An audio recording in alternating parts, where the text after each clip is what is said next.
de la materia alabanza y adoración. Estamos en el punto de los materiales y el punto del efod, ¿ok? Éxodo capítulo 28, verso 9, vamos a iniciar ahí. Y estábamos hablando la semana pasada de la intercesión, ¿ok? Decíamos que la intercesión no es para que yo digo, no, yo me pongo enfrente de él y a mí castígame. No es para eso. Por decir, vamos a decir algunas cosas. Muchos toman mal este pasaje. Cuando Dios le dice a Moisés, yo los voy a destruir, y a ti te voy a poner en otro pueblo mejor. Entonces Moisés le dice, no, Señor, porque ¿qué van a decir los egipcios? Que nada más los sacaste y después los mataste en el desierto. Entonces, como que Dios no lo hizo. ¿Cómo que Dios no lo hizo? Entonces ahí piensan, ya ven, o sea, si tú intercedes, Dios no va a hacer lo malo ante los demás. No. Lo que pasó fue que Dios actuó de otra manera. Lo que iba a hacer en ese momento era matarlos en un instante. Dios no lo hizo así. Lo que hizo fue matarlos progresivamente. O sea, eso se cumplió. ¿Se dan cuenta? O sea, la intercesión no es para que Dios cambie de opinión en el sentido de lo que va a hacer. ¿Por qué? ¿Por qué Dios no va a cambiar de opinión? Porque cambiar de opinión sería que Dios se equivocó en lo primero que pensó. Y no, es obvio que no, Dios no se equivoca. Lo que pasa es que Dios actúa de distinta manera, pero de que se va a hacer lo que Él dice, se va a hacer. ¿Ok? Entonces, interceder por una persona no es para que Dios no vea su pecado, lo pase por alto, no, pues no le pase nada, no, pues para que ahora sí Dios tenga misericordia. O sea, si Dios va a tener misericordia, pero eso no implica que su pecado no lo va a alcanzar. ¿Ok? Entonces, tenemos que tener bien esa parte, porque muchos dicen, no, vamos a hacer oración de intercesión. Ok, sí, yo entiendo que muchos tienen ese tipo de ministerios, ¿ok? Pero muchas veces nos malentienden de que, no, pues vamos a interceder por el mundo para que Dios tenga misericordia. ¿Cómo Dios muestra su misericordia? ¿Que no haya guerras? ¿Que no haya hambre? ¿Eso es la muestra de misericordia? ¿Que no haya pestes? ¿Que no haya niños que se le vean las costillas? Toda la cosa? ¿Esa es la muestra de misericordia que el hombre está buscando? No, hermanos, la mayor muestra de misericordia es el Evangelio. Esa es la mayor muestra de misericordia. ¿Ok? O sea, muchas veces esperamos que intercedemos por nuestra ciudad. ¿Y cuál es la muestra que esperamos ver en esa parte? ¿Que haya agua? No, la falta de agua es porque el hombre se ha dedicado a destruir bosques, se ha dedicado a destruir ríos, se ha dedicado a sobreexplotar los mantos acuíferos. Toda esa parte, o sea, eso no es culpa de Dios. Entonces, hermanos, yo entiendo que hay gente y hay congregaciones que tienen ese tipo de ministerios, pero a veces malentienden a lo que se refiere la intercesión. Entonces, dice ahí, versículo 9, vamos a estar viendo ahora otras cosas sobre las piedras que llevaba el sacerdote. Y tomarás 2 piedras de ónice y grabarás en ellas los nombres de los hijos de Israel, 6 de sus nombres en una piedra y los otros 6 nombres en la otra piedra, conforme al orden de nacimiento de ellos, de obra de grabador en piedra, como grabaduras de sello. Harás grabar las 2 piedras con los nombres de los hijos de Israel. Les harás alrededor engastes de oro y pondrás las 2 piedras sobre las sombreras del efod para piedras memoriales a los hijos de Israel. Y Aarón llevará los nombres de ellos delante de Jehová sobre sus 2 hombros por memorial. ¿Okay? En ese momento teníamos ahí el sacerdocio arónico, que Aarón era el representante del pueblo ante Dios. ¿Okay? Fíjense, muchos que dicen, no, que Dios es bien, bien patriarcal, ¿no? Fíjense, en la gracia ya las mujeres también actúan como sacerdotes. En el sacerdocio levítico solamente eran los hombres. Hoy las mujeres también son sacerdotes y pueden entrar, ¿okay? No como esta parte, pero sí, o sea, la mujer ya, por eso dice la Biblia, de acuerdo a lo que es la salvación, no hay esclavo ni libre, griego ni judío, hombre ni mujer, en cuanto a la salvación, en cuanto al valor del sacrificio de Cristo, no hay hombre ni mujer. Pero cuando hablamos de autoridad es otra cosa. ¿Ok? Es otra cosa. Hebreos 8:1 dice ahí. Ahora bien, el punto principal de lo que venimos diciendo es que tenemos tal sumo sacerdote, el cual se sentó a la diestra del trono de la majestad en los cielos, ministro del santuario y de aquel verdadero tabernáculo que levantó el Señor y no el hombre. ¿Okay? O sea, así como Aarón entraba en el tabernáculo terrenal, Cristo entró en el tabernáculo celestial en representación de los seres humanos. ¿Okay? Los seres humanos. La salvación es para seres humanos, no es para los ángeles, porque pues ahí ves el ministerio de intercesión intercediendo porque el diablo se arrepienta. O sea, pues faramaya y tontería. O sea, no. Entonces, la intercesión significa llevar la carga del pueblo de Dios. ¿Okay? La carga del propósito de Dios. Por eso las escrituras las tiene que hacer el pueblo de Dios. ¿Okay?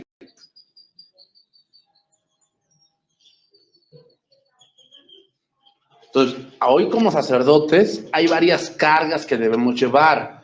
Por sí, como se los dije la semana pasada, hay hombres y mujeres que ahora tienen la carga de hablar, de ir a buscar, de salir, ¿no? Y buscar esas almas y predicarles el evangelio. O sea, tienen esa carga.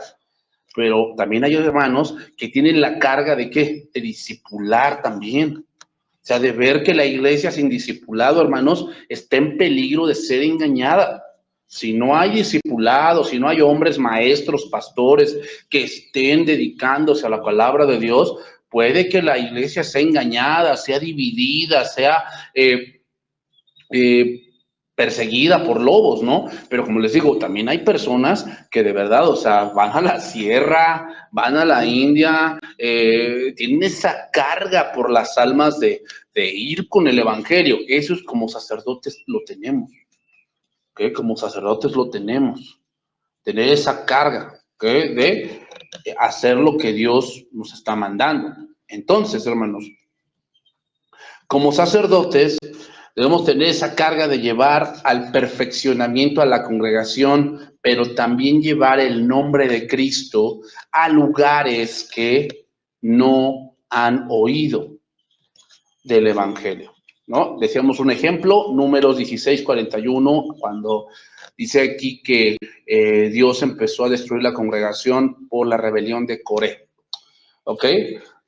Entonces, regresamos nuevamente a Éxodo 28 y vamos ahora a ver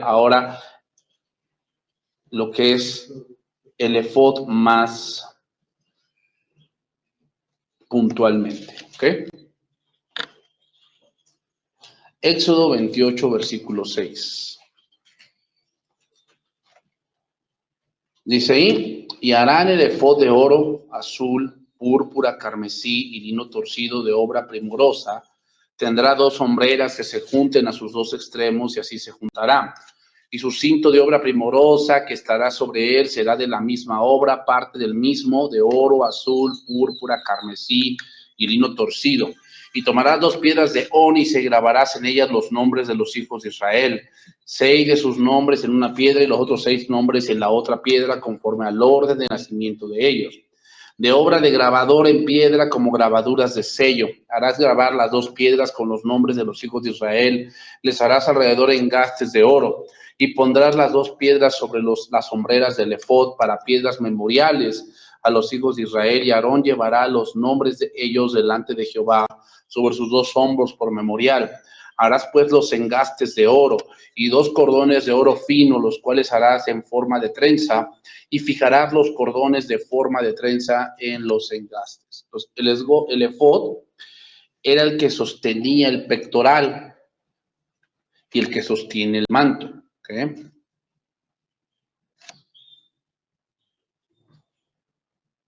Entonces, ¿qué quiere decir? Que el ministerio sacerdotal y el ministerio de cualquier índole se tiene que sostener en la obra de Cristo. en la obra de Cristo. Podemos ver tal vez ministerios muy grandes y muy numerosos, pero si no predican de Cristo o hablan cosas que agreden la persona de Cristo, eso no es de Dios. Y un ejemplo de ello son los testigos de Jehová, hermanos. Los testigos de Jehová son una secta. Aunque hablan de Cristo, supuestamente, no son cristianos. Y son un peligro, Son un peligro. El sacerdocio, hermanos, no solo es responsable por sí mismo, sino que fue puesto por Dios para interceder ante Dios y por el pueblo. Y para hacer esto, se tiene que estar unido a Cristo con el oro. Es decir, que uno no puede ser responsable o interceder y ocuparse de la parte del ministerio si no es que hemos nacido de nuevo. Porque el oro significa divinidad, una nueva naturaleza.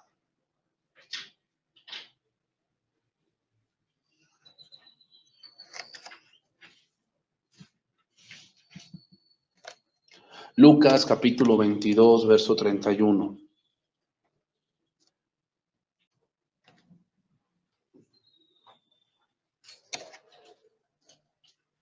Entonces, hermanos,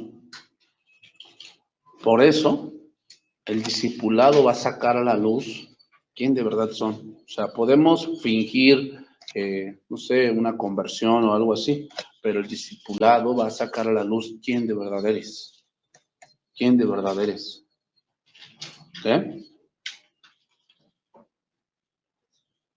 Lucas 22, 31.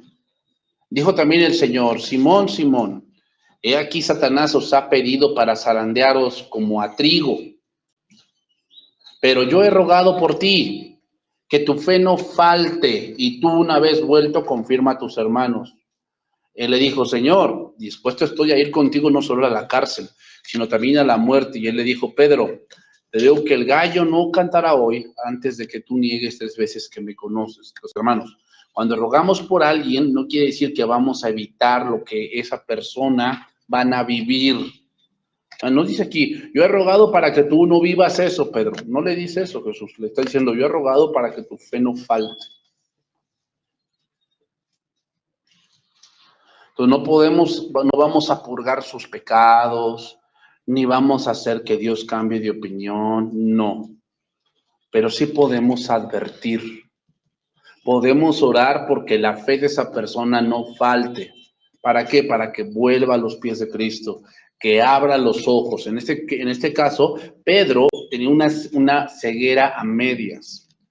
No veía el punto de que era necesario que Cristo padeciera. No veía ese punto.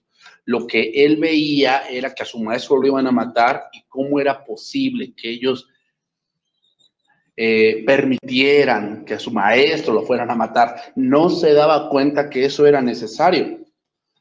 Y entonces, en esa ceguera, va a tener que vivir algo que lo despierte de verdad. ¿Era qué? Enfrentarse a que todo ese tiempo de 3 años tenía un corazón dividido. Pedro tenía un corazón dividido. Entonces, como sacerdotes, debemos siempre tener una palabra oportuna de la palabra de Dios para poder interceder por otros. O sea, interceder entonces quiere decir que muchas veces en ese momento una persona se te va a acercar y te va a decir: oye, necesito o estoy pensando hacer esto, y tú tienes que tener esa parte de interceder, decirle, o sea, de decirle palabra donde él tal vez tenga que abrir los ojos. Tenga que abrir los ojos a la realidad.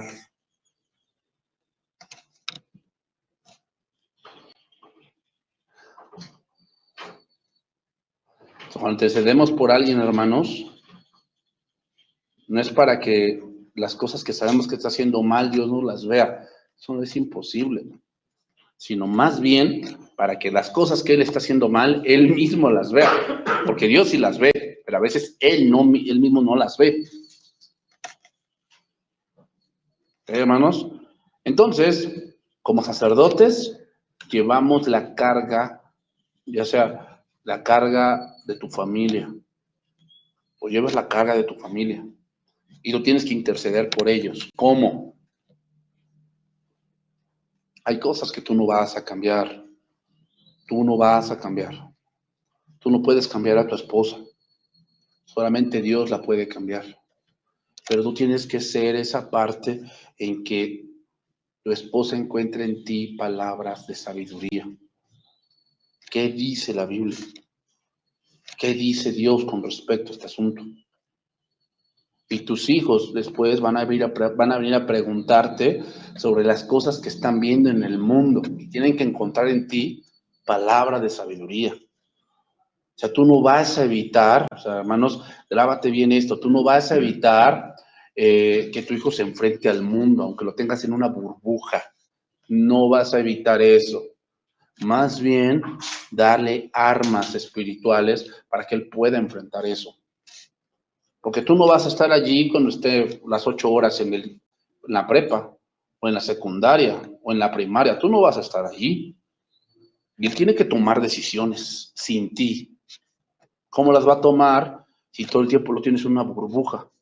¿Tú piensas que el mundo es así? No. O sea, ¿te imaginas? Dios tampoco no nos hizo así. ¿Qué dijo? Yo me voy del mundo y los dejo a ellos. Padre, quiero que, no te pido que los saques del mundo, o sea, mételos en una burbuja, sino que, ¿qué? Que los guardes del mal. Yo les he dado tu palabra y el mundo los aborreció porque no son del mundo. ¿Qué le debes de dar a tu hijo? Yo les he dado tu palabra. No es sácalos del mundo, sino guárdalos del mal. ¿Se dan cuenta? O sea, tú como sacerdote tienes que tener esa carga de saber que tienes que tener palabra de sabiduría. Y la palabra de sabiduría está muy conectada, hermanos, al estudio. Si tú no estudias, tú no tienes palabra de sabiduría. Ahora vamos a Números capítulo 8. Vamos a ver ahora otro punto. Ahora vamos a ver, hermanos, que Dios manda que se enciendan las lámparas. Y vamos a ver aquí otro punto del sacerdocio. Es interesante, pero Dios dice claramente cómo deben encenderse las lámparas. Es interesante. Y eso nos habla de varias cosas que debemos entender. Números capítulo 8, verso número 1. Habló Jehová a Moisés diciendo, habla a Aarón y dile, cuando enciendas las lámparas, las 7 lámparas, sabemos ahí primeramente, ¿cuántas lámparas deben encenderse? Todas. Con las 7 brazos, todas deben encenderse, todas. No dice, cuando enciendas nada más una, no. Las 7 alumbrarán hacia adelante del candelero. Y Aarón lo hizo así, encendió hacia la parte anterior del candelero sus lámparas, como Jehová lo mandó a Moisés. Y esta era la hechura del candelero, de oro labrado a martillo. Desde su pie hasta sus flores era labrado de a martillo, conforme al modelo que Jehová mostró a Moisés, así hizo el candelero. Cuando llegaba la tarde, los sacerdotes tenían que prender el candelero y velar que estos no se apagaran. Velar porque esos no se apagaran. De ahí viene la parábola de las 10 vírgenes, de este punto. ¿Cuál? Velar que las lámparas no se apagaran. Y tenían unas herramientas llamadas despabiladeras, así se llamaban, para cortar un pábilo que estaba humeando, para que no se apagara el candelero. Y esta parte seca, esa parte seca del pábilo, que no tenía aceite, no echara humo, sino que la luz toda fuera uniforme y el pábilo estuviese mojado de aceite y no humeara. Entonces, ¿qué quiere decir eso? Bueno, quiere decir que como sacerdotes debemos estar siempre velando o en el lugar santo antes que el Señor venga.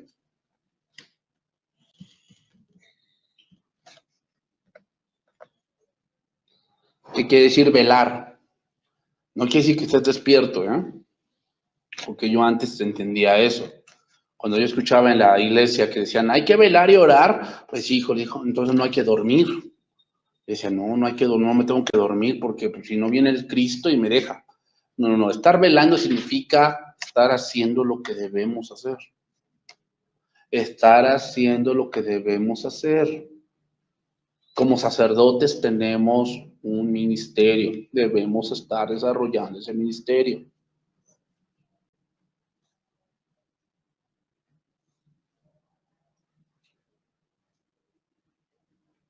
Al final de los pasajes que acabamos de leer, vemos la hechura del candelero, todo hecho a martillo, hablándonos de que Cristo fue crucificado o fue molido por nuestros pecados. Por eso fue todo labrado a martillo. Desde su pie, dice ahí, hasta sus flores. Es decir, ese sufrimiento dio fruto. Quiere decir que el objeto de nuestro estudio debe ser Cristo. El objeto de nuestro estudio debe ser Cristo.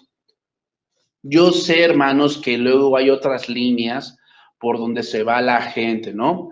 Demonología, angeología, simbolología y no sé qué tanto rollo.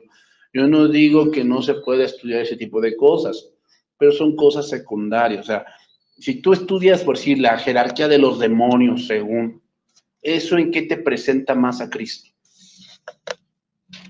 O sea, ok, obtienes un conocimiento que pues, tal vez te puede confundir, pero eso no tiene que ver con Cristo.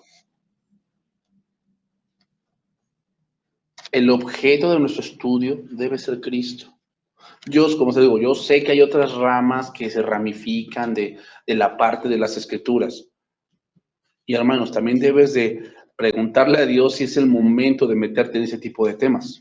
Porque a veces no es el momento y a veces sales confundido. Y si sales confundido, aguas.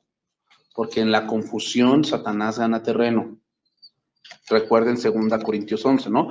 Pero me temo que como a Eva, Satanás la engañó, vuestros sentidos sean de alguna manera extraviados de la sincera fidelidad a Cristo. O sea, si eso que tú estás estudiando, que estás leyendo, que escuchaste en el TikTok o en el YouTube, te empieza a meter dudas con respecto a Cristo, tienes que analizar que tal vez no es el camino que Dios quiere que estás caminando ahí. O sea, si tienes más dudas que certeza, pues no creo que sea por ahí, ¿o sí? Recuerden que Dios no es de Dios de confusión, sino de paz. O sea, tú piensas que Dios trajo eso a tu vida para confundirte, para meterte como que temblorina. No, hermanos, no. Entonces, el objeto de estudio del sacerdote debe ser Cristo y su sacrificio en la cruz. Por eso dijo Pablo, de ahora en adelante no quiero saber nada sino de Cristo y de este crucificado. Es decir, hermanos, la Biblia es suficiente. Porque otra ya sacaron rollos de que no, hay un libro prohibido por allí donde Jesús mató a una persona cuando era niño. Ahí ves a la gente, no, sí es cierto. ¿Por qué no incluyeron esos libros? Por varias razones, ahorita no voy a explicar. Pero ven, o sea, la gente tiene más fe en esas cosas que en lo que la misma palabra de Dios dice. O sea, a mí me da, o sea, que ya casi, apenas escuché otra que cuando María iba a dar a luz vino un extraterrestre y como que materializó a Jesús. Y, o sea, y la gente cree más esas tonterías, o sea, tiene más fe en eso que en lo que la Biblia dice. Es increíble. Segunda de Pedro 1:19. Entonces, hermanos, si estás leyendo o escuchando cosas que te están metiendo o te están hacer surgir dudas en tu corazón respecto a lo que estás creyendo, eso no es de Dios. No es de Dios. Yo entiendo que a veces como cristianos nuevos, a veces una de las dudas que empieza a venir a nosotros es, ¿seré salvo? ¿Seré salvo o no? Oye, no es que ayer me equivoqué en tal cosa. No, yo digo que no soy cristiano. Voy a volver a hacer mi decisión de fe. ¿Y sabes por qué piensas así? Porque piensas que la decisión dependió de ti, de que tú decidiste salvarte. No, no. Porque si así fuese, por demás murió Cristo. Si tú pudieras salvarte, por demás murió Cristo. No. La salvación no depende de ti, depende de Cristo. Por lo tanto, si nuestro sacerdote siempre intercede por nosotros, ¿en algún punto perece la salvación? No. Eso es una duda que a veces los nuevos creyentes tienen. Está bien. Pero si ya tienes 50 años, 100 años en Cristo y sigues teniendo esa duda, pues como que ya no va. Tienes que haber madurado en esa parte. Segunda de Pedro 1:19. Tenemos también la palabra profética más segura, a la cual hacéis bien en estar atentos como a una antorcha que alumbra en lugar oscuro. Recuerden que el candelabro se encendía en el lugar santo porque todo el tabernáculo estaba cerrado, no tenía ventanas. Todo el tabernáculo estaba cerrado. Por lo tanto, la única luz que había dentro del tabernáculo era el candelero. El candelero.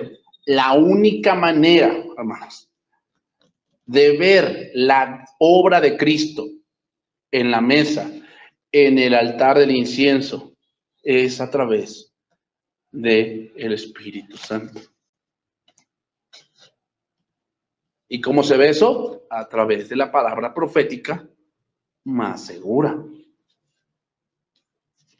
Entendiendo primero esto, que ninguna profecía de la Escritura fue de interpretación privada, o es de interpretación privada. ¿Qué quiere decir? El propósito de la profecía en el Antiguo Testamento era hablar del que vendría. Ese era el propósito de la profecía. Hoy no tenemos profetas ya. ¿Por qué ya no? Porque Cristo ya vino. El último profeta fue Juan el Bautista. ¿Ahora qué hay? Don profético, es distinto. Ahorita ya no es, así dice Jehová, ya no, eso ya se acabó, ya se acabó. Ahora es, así dicen las Escrituras. Ese es el don profético, ya no es de que Dios me está diciendo, eso ya es charlatanería, eso no. Si no se compone o no se conforma a las palabras de las Escrituras, el tal sea anatema, el tal nada sabe. Se le ha subido el humo a la cabeza y delira. O sea, no es cierto. Lo que hoy tenemos es un don profético. ¿Cómo es un don profético? Ahora hablamos de lo que ya sucedió y de lo que sucederá porque el canon ya está completo.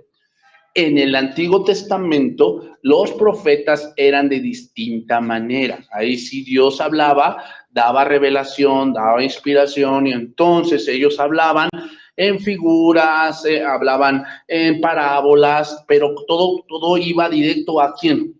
A Cristo, todo iba directo a Cristo. Todos los sucesos que vemos en las Escrituras, que lo vimos al principio, van directo a Cristo. Cuando Cristo apareció y dijo el profeta Juan el Bautista, he ahí el Cordero de Dios que quita el pecado del mundo, la profecía cesó. Y la última revelación, Hebreos 1, es Cristo. Vamos a ponerlo así. Sí, el último profeta es Cristo. El último profeta así grandioso es Cristo, porque también Cristo profetizó. ¿Ok? Porque nunca la profecía fue traído por voluntad humana, sino que los santos hombres de Dios hablaron siendo inspirados por el Espíritu Santo. Entonces, una de las reglas para unir el canon era esa. ¿Cuál? Que todos los libros conjuntados hablaran de una misma cosa. ¿Cuál? La venida del Mesías. Por eso muchos libros, por sí como Tobías, no se incluyeron en el canon, ni Sabiduría, ni Daniel Bell y el Dragón, y ese tipo de libros. ¿Por qué no? Porque no concordaban con toda la Escritura. No concordaban con toda la Escritura. Después ya los católicos añadieron los libros deuterocanónicos, pero eso fue para justificar cosas como el purgatorio, como el bautismo de niños, como el limbo, como la invocación de los muertos. Entonces, es decir, para que haya luz, debe estar el Espíritu Santo para que andemos o entendamos lo que es Cristo. Entonces, hermanos, hay a veces que el candelero está humeando. Hay a veces, hermanos, que toca usar las despabiladeras, o sea, para cortar las partes que echan humo en el pábilo.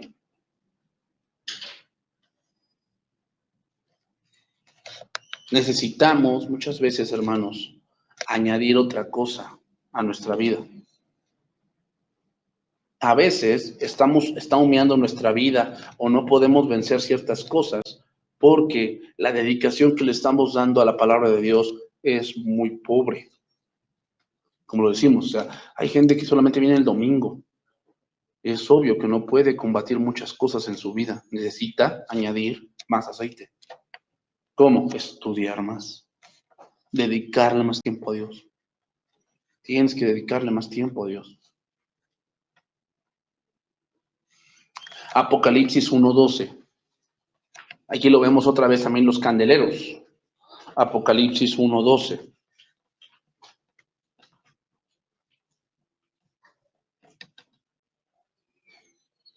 Y me volví para ver la voz que hablaba conmigo. Y vuelto vi 7 candeleros de oro, y en medio de los 7 candeleros a uno semejante al Hijo del Hombre, vestido de una ropa que llegaba hasta los pies y ceñido por el pecho con un cinto de oro.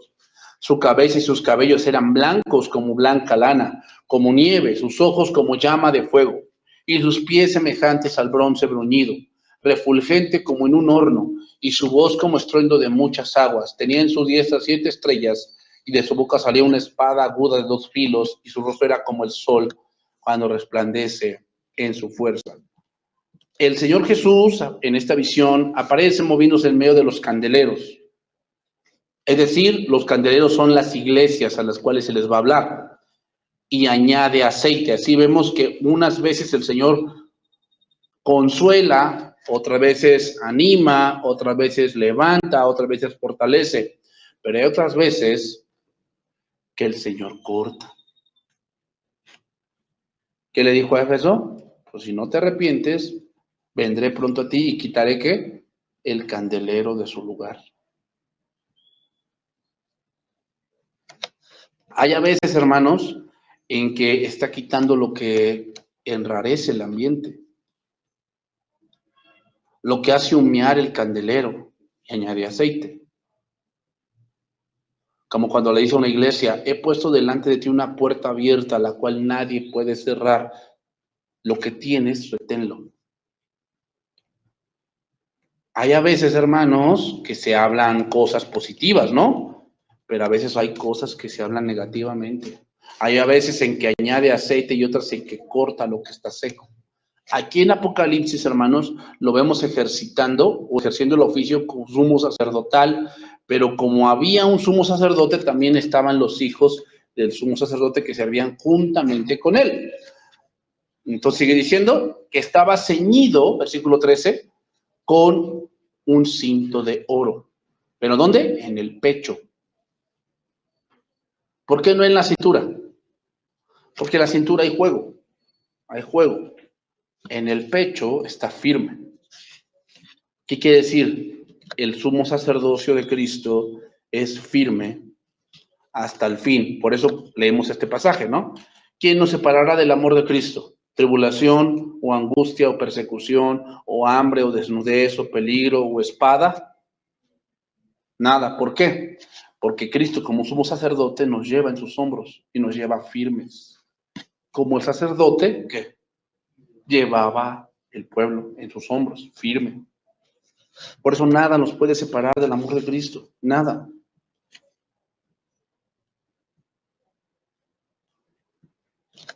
Hebreos 6:17.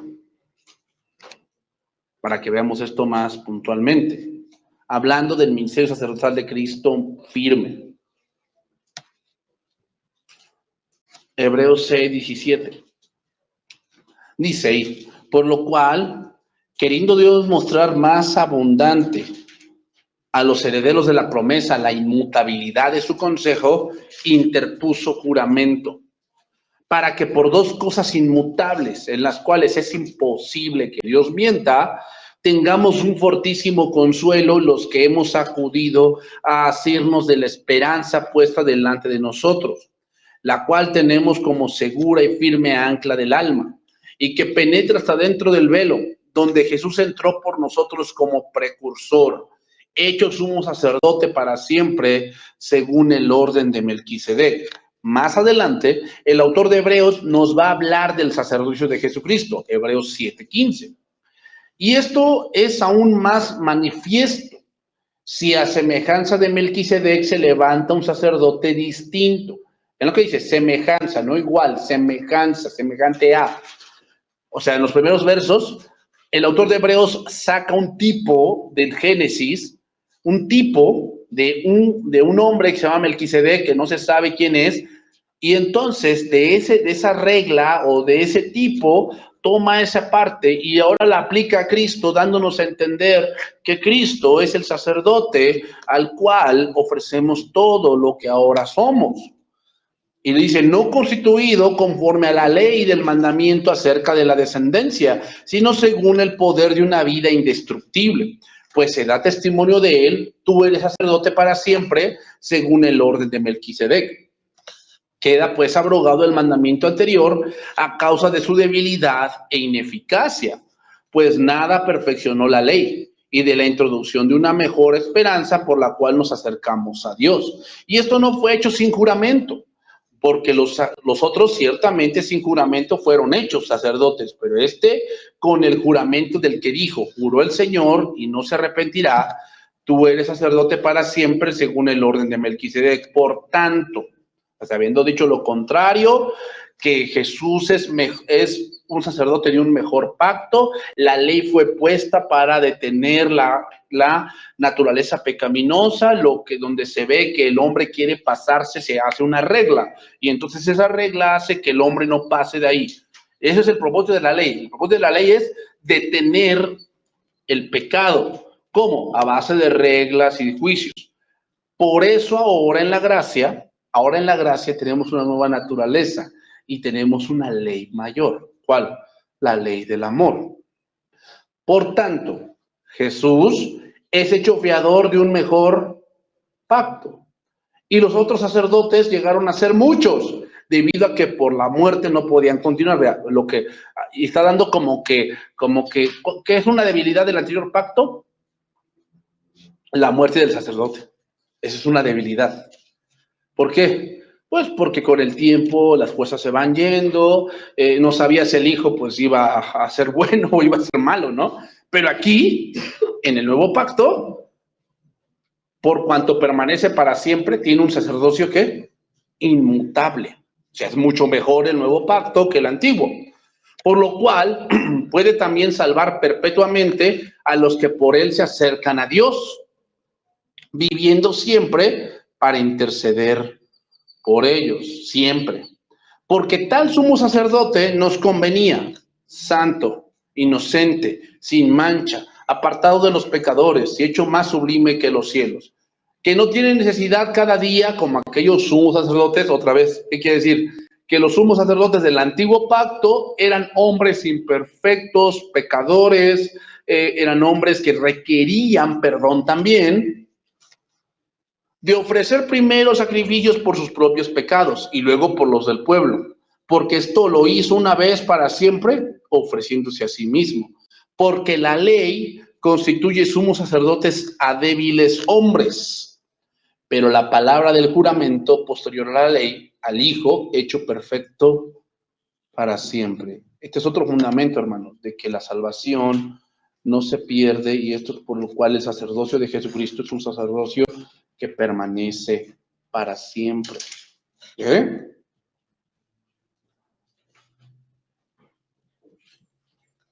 Continúo.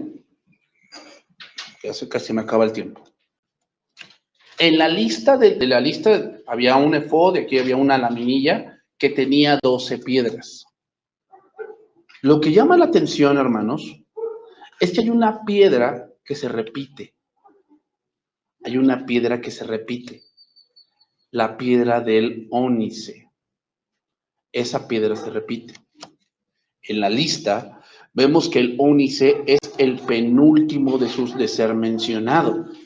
El ónice aparece una vez en el pectoral, pero hay 2 ónices en las hombreras, una en cada hombrera. ¿Qué representan estas 2 piedras de ónice sobre las 2 hombreras? Te voy a responder lo que significa. Significa la primogenitura. Vamos a hablar un poquito de eso. En la piedra de la derecha aparecen 6 nombres: Rubén, Simeón, Leví, Judá, Dan y Neftalí. Esos son los 6 primeros hijos de Jacob. Y en la piedra de ónice de la izquierda continúan Gad, Aser, Isaacar, Zabulón, José y Benjamín. Eran los 12 hijos de Jacob. Cada uno de estos nombres tiene una piedra preciosa puesta en el pectoral, pero la piedra de José es el ónice. Entonces, ¿qué quiere decir esto? Bueno, recuerden que Rubén perdió la primogenitura por subir al lecho de su padre. Se acostó con una de las concubinas de su padre, llamada Bila. Rubén es, o se le dice sárdica, que es la piedra que él tenía. Y el último, que era Benjamín, tenía la piedra de jaspe. Apocalipsis 4.2, ahí también las vemos. Apocalipsis 4.2. ¿No te has preguntado cómo es que trataba Juan de asemejar lo que veía con piedras preciosas? ¿Que a poco Juan era piedrero? Pues no, era pescador. ¿Cómo sabía cómo era el jaspe? ¿O cómo sabía cómo era la cornalina? ¿Cómo sabía? Por el sacerdocio. Por el sacerdocio. Sí, hermanos. Entonces tiene que ver con el sacerdocio. Lo que está mirando ahí. Dice, y al instante, capítulo 4, verso 2, yo estaba en el espíritu, y aquí un trono establecido en el cielo, y en el trono uno sentado. Y el aspecto del que estaba sentado era semejante a piedra de jaspe. ¿Qué cosa es el jaspe? La tribu de Benjamín. ¿Y quién es la tribu de Benjamín? El más chico. ¿Por qué se ve el jaspe ahí en esa visión? Porque lo que está a punto de ver es lo final. Recuerden que Cristo es el alfa y la omega. El principio, el Apocalipsis es ¿qué? Los últimos, la conclusión. El jaspe, la conclusión. Y cornalina. Y había alrededor del trono un arco iris semejante un aspecto a la esmeralda. Y la cornalina, hermanos, es lo mismo que la sárdica, que era la piedra de Rubén. Es lo mismo, la sárdica. O el sardio.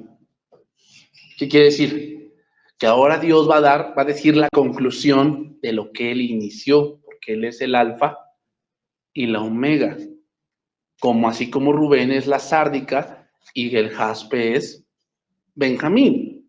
¿Ok? Entonces la primera piedra es el sardio y la última es el jaspe.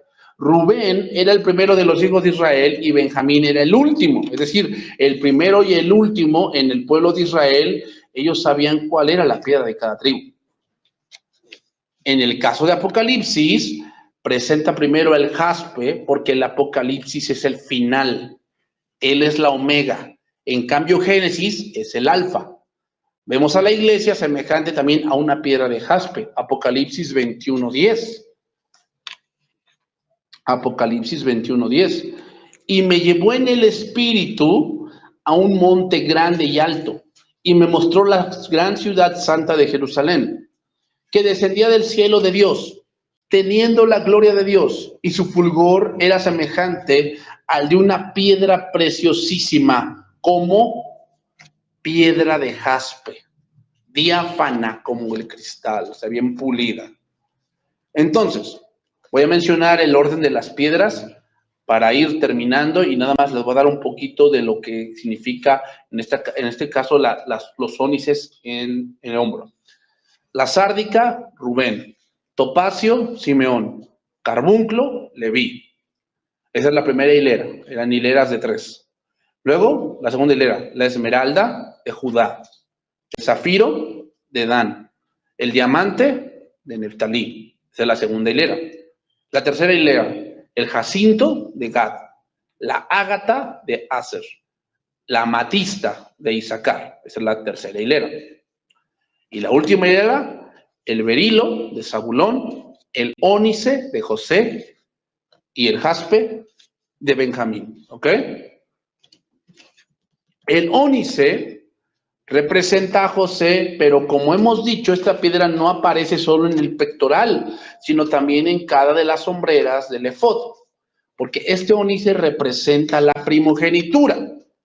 El primogénito debía haber sido Rubén, como se los dije, porque él fue el primer hijo de Lea. Pero Rubén subió al lecho de su padre y se acostó con Bilha, una de las concubinas de su padre, y por causa de este pecado Rubén perdió la primogenitura. Y la primogenitura comprendía 3 aspectos. Número 1, el sacerdocio. Rubén perdió el sacerdocio. ¿Y a quién se le dio? A Leví, el sacerdocio. El ser rey, perdió eso. También Rubén. ¿Y a quién se le dio? A Judá. A Judá. Y también el primogénito tenía derecho a una doble porción. Una doble porción. Lo cual lo tuvo José. Porque en la tribu de Israel ahora se cuentan Efraín y Manasés, los 2 hijos de José, lo cual es la doble porción. ¿Ok? Que José fue el primogénito de Raquel, la esposa que había escogido Jacob. Entonces José es el que tiene la doble porción de la primogenitura. Entonces, nuevamente, la primogenitura comprendía 3 aspectos. Número 1, el sacerdocio, que se le dio a Leví. Número 2, el reino o el ser rey, que se le dio a Judá. Y la doble porción que se le dio a José. Es por ello que el ónice aparece 2 veces en los hombros de Cristo, dándonos a entender que Él es el primogénito. Él es el primogénito. Y lo vemos en Romanos 8:28. Y sabemos que a los que aman a Dios, todas las cosas les ayudan a bien. Esto es, a los que conforme a su propósito son llamados. Porque a los que antes conoció también los predestinó para que fuesen hechos conforme a la imagen de su Hijo, para que Él sea el primogénito entre muchos hermanos. ¿Ok? Entonces, por eso hay 2 piedras de ónice en la vestidura sacerdotal, dando a entender que Cristo es el sumo sacerdote, dando a entender que Cristo es el rey y dando a entender que Él es el que tiene la doble porción. ¿Qué quiere decir? Que de 2 pueblos hizo uno. De 2 pueblos hizo uno, la doble porción.